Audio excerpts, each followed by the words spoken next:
Hello, everybody, and welcome to the Radical Candor podcast. I'm Kim Scott. I'm Jason Rosoff, and today we're tackling a question from the career advice subreddit.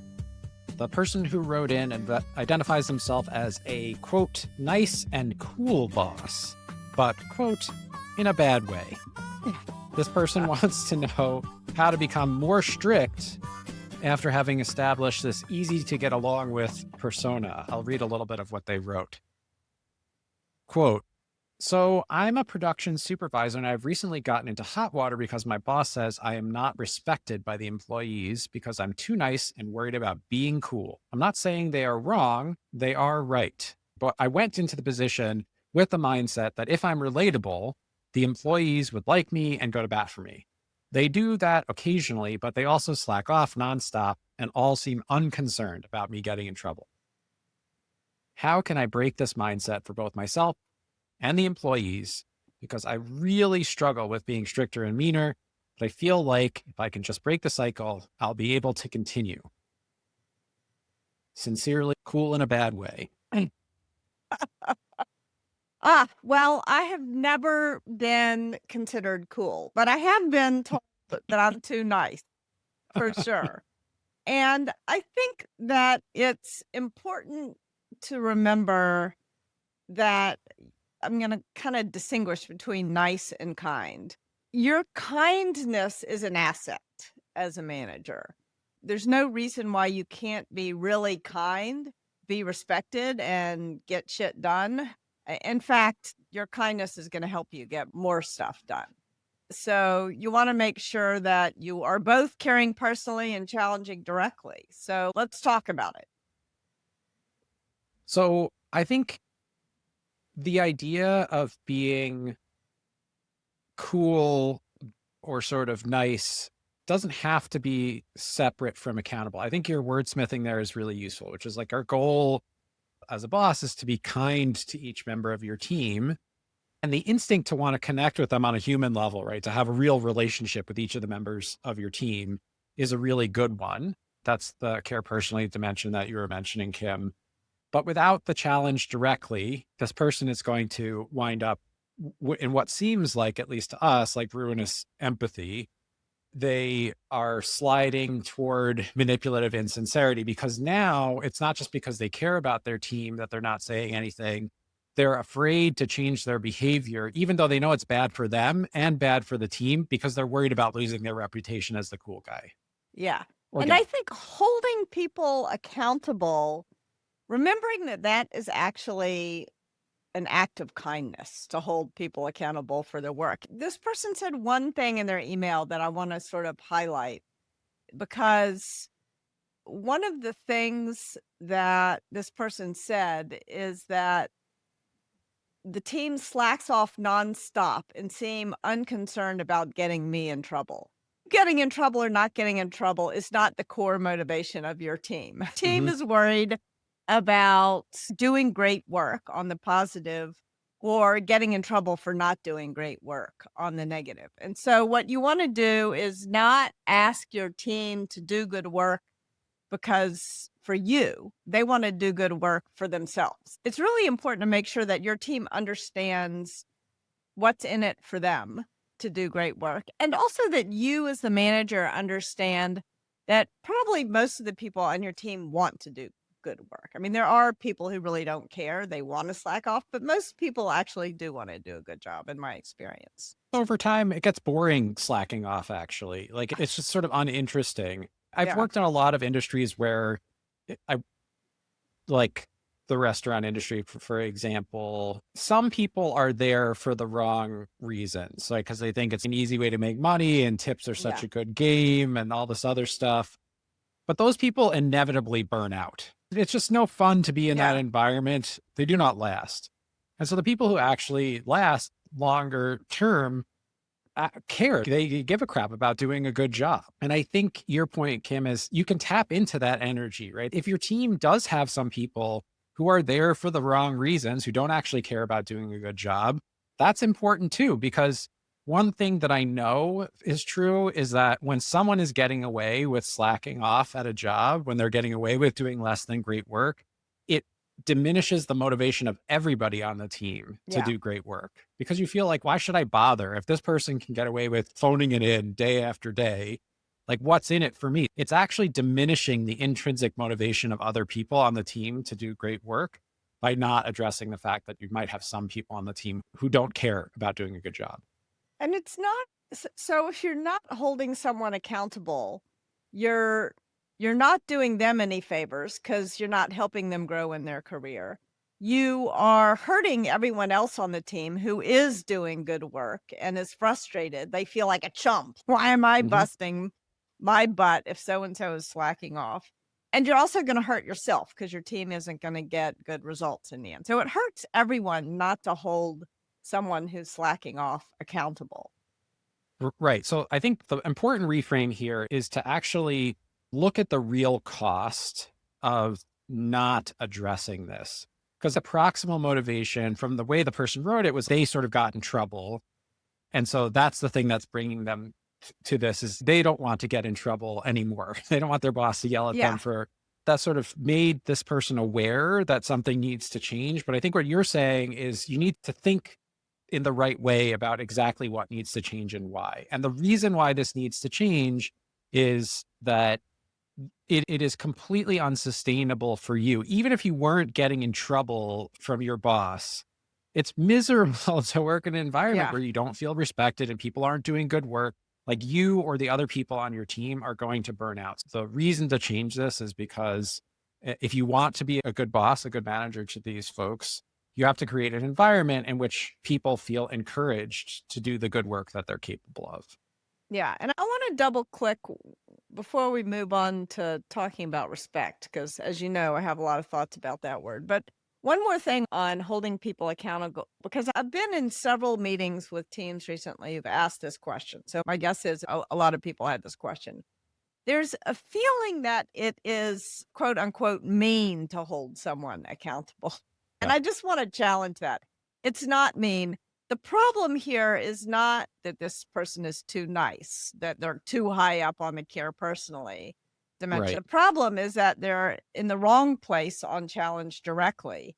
Yep. And in the end, that's not nice. That's not kind. So I just want to make that point again because it seems like it's a common misunderstanding that, oh, it's mean to, it's like if you were a teacher and somebody really turned in a lousy assignment, it's not nice to give them a good grade for a lousy assignment because then they're not learning anything.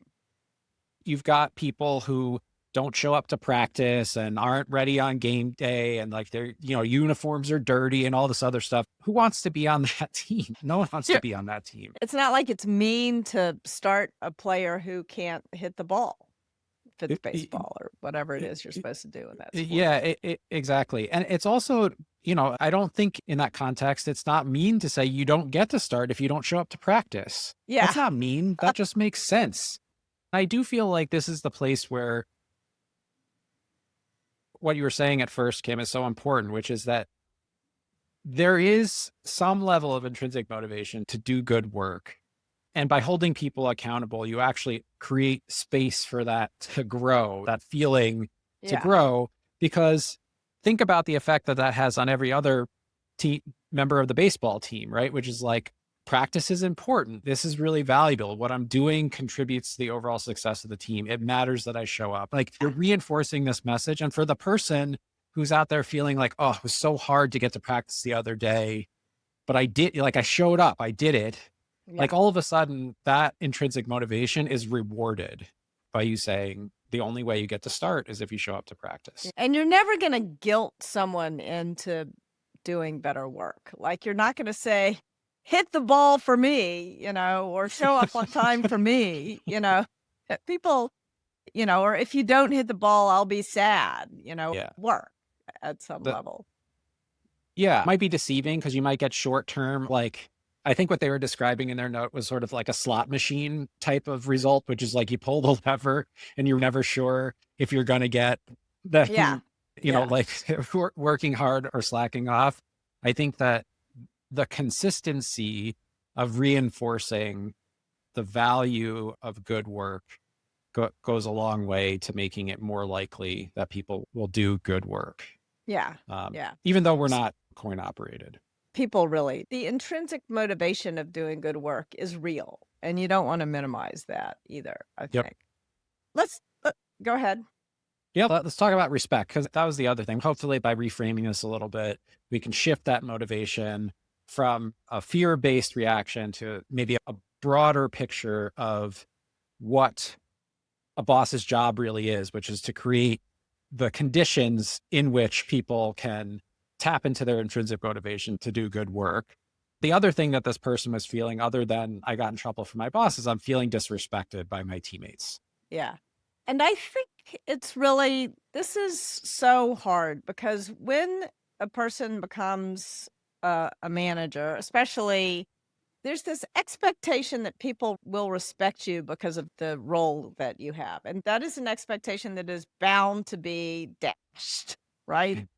And so let's sort of think about the word respect and the definition of the word respect because it has two very different meanings. One definition of the word respect is admiration for someone elicited by their abilities or achievements. And the other is unconditional regard for the feelings, rights, or traditions of others. So one is something you have to earn, and the other is something that we all owe each other that's sort of unconditional. And I think when it comes to being a leader, it's really important to figure out which definition of respect you're shooting for. And I think you should give everyone that unconditional regard, but you should be prepared not to get that regard in return. And that's hard. And the reason is that people love to hate their boss, especially if their boss used to be their peer or their friend, even. And so this is tricky. I just want to acknowledge that it's tricky. So, what you want to do is you want to make sure that you are continuing to give everyone who works for you that unconditional regard, that you're not acting like some kind of arrogant jerk. The first definition of respect, this is something you have to earn. You have to earn people's admiration. And in the case of being a manager, it's not, the achievement is actually not your achievement, it's their achievement, right? The question is like, how can this person focus on getting more out of the team as a way to earn that first kind of respect? What do you think, Jason? Yeah, I think I'm thinking still about your point about not expecting unconditional regard for your humanity from your team. I want to come back to.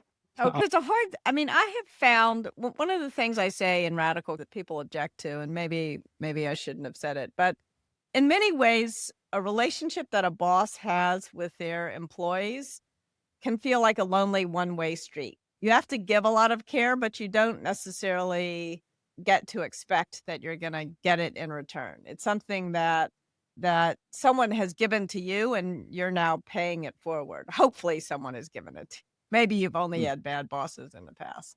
Becoming a manager, that is hard. Often being a manager feels like being a projection screen for everyone's unresolved authority issue. It's a hard job. Yes. Yeah, that it is hard. The reaction that I was having was maybe at a more simple level, which is I don't think to be a boss doesn't mean that you have to be a punching bag, right? Yourself. Because then people are going to treat you that way. They're going to treat other people even worse.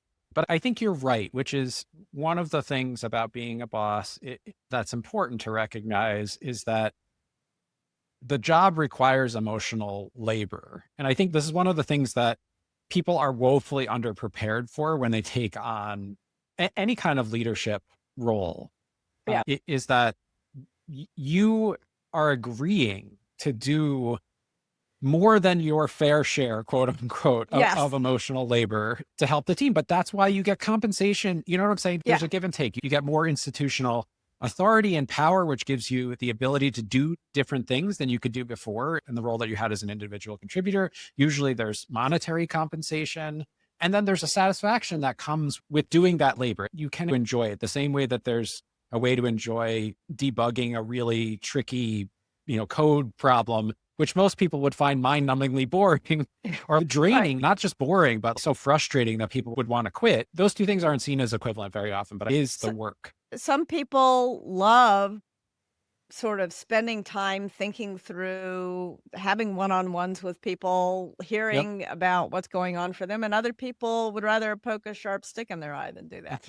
One of the things that was going through my head as you were talking, my sister always jokes with me, "You always have some strange song playing in your head." And the song that was playing in my head as you were talking, I went to an Episcopalian school growing up, and we had chapel every single day, and we sang hymns every single day. And my favorite hymn was "Come Labor On." Mm, And there's a refrain that's "to give and give and give again." And that's kinda how I think the approach to being a manager is you gotta be prepared to give and give and give again, and not necessarily expect that you're gonna get a bunch of hugs. I mean, there was one of my colleagues at Google, David Fisher, one time carried this big sign to an offsite we were having for all the managers. And it was like, "Managers need hugs too."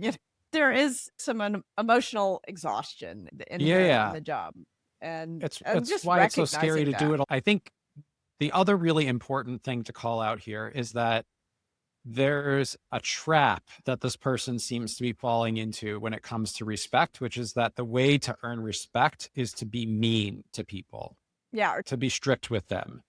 And I think this is because when things are going wrong with a group of people, we don't have that many models for thinking about how to right the ship. It seems to me that this person is thinking discipline in the sort of corporal sense, you know what I'm saying? yeah. Like the punishing people for their bad performance is going to improve things. One of my favorite tropes about this is the beatings will continue until morale improves. Morale will never improve, and nor will work if morale is bad. Go Another ahead. way to reframe this, the notion is that your job as a leader is not to punish people for doing wrong, but to paint a picture of possibility. There's a great book called The Art of Possibility. And that's your job as leaders to say, this is Right. what great looks like. Soliciting feedback from each of your employees to find out how you can better support them. Give them more praise. I know we're always giving it, but it's worth repeating. Giving more praise and giving public praise than criticism. And then not hesitating to pull people aside when you notice them slacking off and saying, this is not okay. Yeah, I think that idea of like there's going back to first topic, I think there's like a conflation between what's nice and what's mean. Like some it's sort of like there's a Yeah. bit of a confusion here about is it mean to hold people accountable? The first argument we made is no, it does not mean to hold people accountable. In fact, when you do that consistently and fairly, it actually creates the conditions for people to do really good work. And punishing people for doing bad work is insufficient to build an environment where people respect you. They might fear you if you're meting out punishment for doing bad work. But when people are operating from a place of fear, they're often in sort of fight or flight mode, which means that Yeah. there's no way that you're getting the best work out of them that they're capable of or that they feel really good about the work that they're doing. So I love your point about shift your focus from pointing out all the things that are going wrong to instead pointing out the things that are going really well, but not hesitating to correct something that is off track.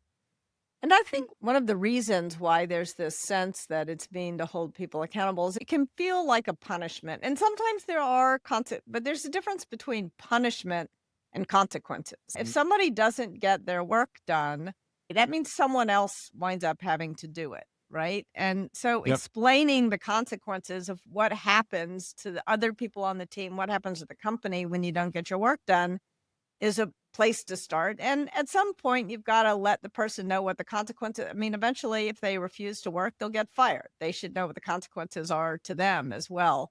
It may feel like I'm, splitting hairs to say there's a difference between a consequence and a punishment, but to me, punishment feels arbitrary, like, "I'm gonna punish you because I can," whereas holding people accountable and creating consequences for problems just means that you're doing a job that you've been hired to do. It's not a value judgment on you. It is you doing your job.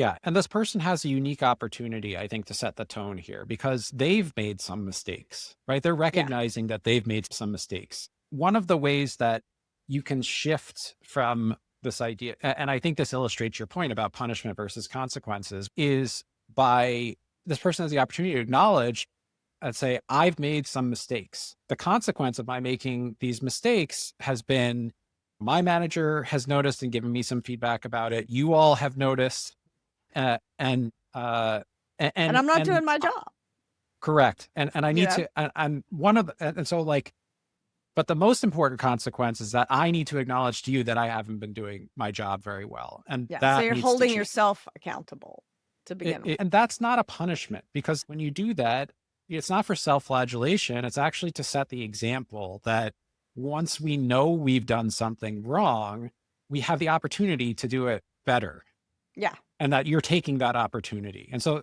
I think that it's a really interesting way to strengthen the relationship with the team because a lot of managers would make the mistake of punishing their team for receiving this feedback about their performance. They would make it about, like, you got me in trouble with my boss. So now you're all getting the terrible shifts. Yeah. And, that would be and it's sort of at a human level, it's understandable why you might want to lash out in that situation.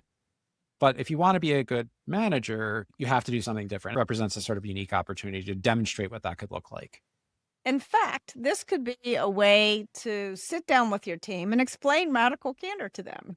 But That's an interesting way to put it. so one of the things that I recommend a person does when they become a manager, when they want to shift the culture on their team, is to tell your radical candor story. What's that time in your life when somebody told you something that maybe has stung a little bit in the moment, but stood you in good stead for the rest of your career? And tell ruinous empathy story.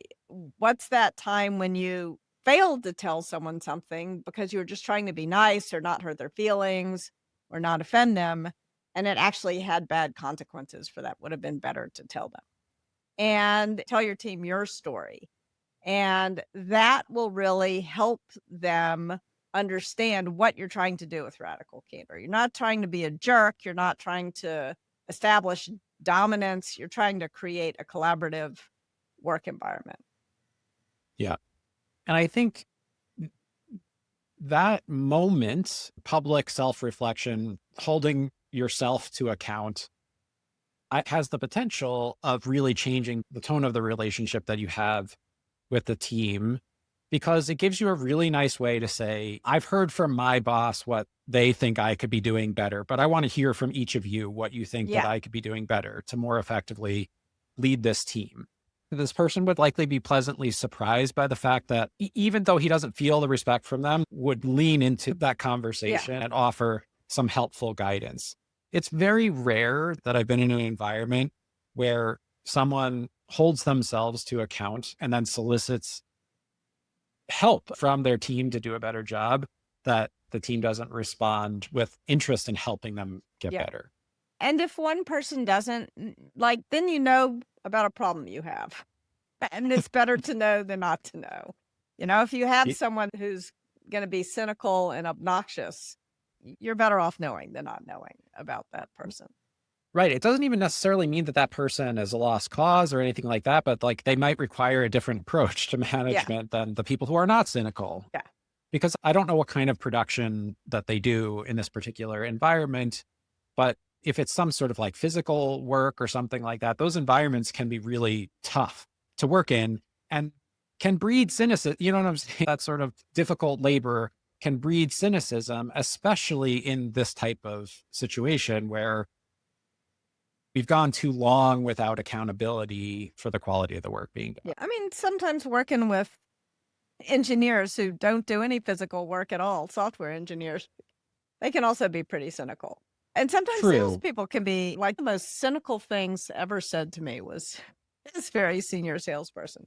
So I think no matter what the environment is, you're always going to have some skeptics and cynics. And the skepticism can be really helpful, actually. So it's better to know about it than not to know. I think what we're saying to this person, we're giving this person several bits of advice. Create kind of a shared story on your team about what radical candor is, what ruinous empathy are, and why you're trying to be radically candid. Create some shared vocabulary using the 2x2 framework. Explain to people what's obnoxious aggression and what's manipulative insincerity as well. And then you want to make sure that you're soliciting feedback, that you're giving praise, looking for things to feel gratitude and appreciation for. And then you want to give criticism. Some people don't like that word, but it is what it is. That's what you want to give. And these impromptu 2-minute conversations doesn't have to be some big thing, but you want to have these private 2-minute conversations with people.